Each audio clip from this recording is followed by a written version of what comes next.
Fox 44 News. Vermont lawmakers fast-tracked a school tax relief bill for communities devastated by flooding. It's the first legislation the state Senate has passed in the 2024 session. Fox 44's Mike Hoey joins me live in the studio now with the details. Mike? Well, Lauren, to be clear, this is not the flooding omnibus bill several Vermont House members introduced in their chamber just after New Year's. The Senate bill that we're talking about tonight is narrower than that one.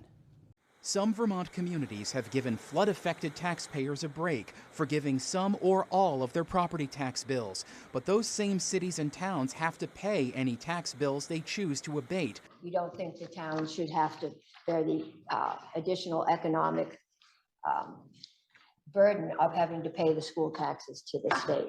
A bill the Senate passed Friday would ease the burden. The Vermont Department of Taxes would be able to reimburse communities for the flooding-related property tax abatements that they granted.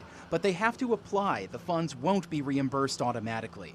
We did essentially the same things after Irene. So this is not new. It's been done before. The reimbursement bill goes to the House, where the Committee on Environment and Energy has yet to discuss the $85 million plus flooding omnibus bill introduced earlier this month. I do want to reiterate, this is our first time speaking to the situation of the flooding victims, our first time to help them. It will not be the last. Under Vermont law, there are no minimum job requirements for sheriffs, state's attorneys, or assistant judges. A measure coming in front of the state Senate as soon as Tuesday would change that.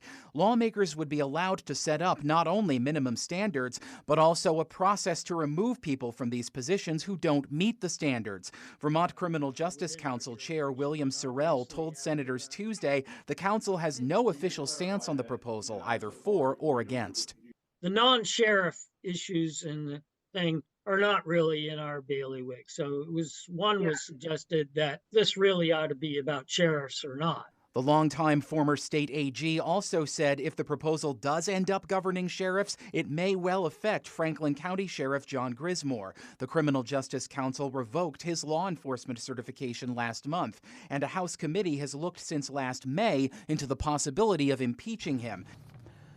But, Lauren, the state constitution would have to be amended. Lawmakers would have to pass that job requirements proposal twice, and voters would also have to give it the okay. November 2026 is the earliest all of those things could be completed.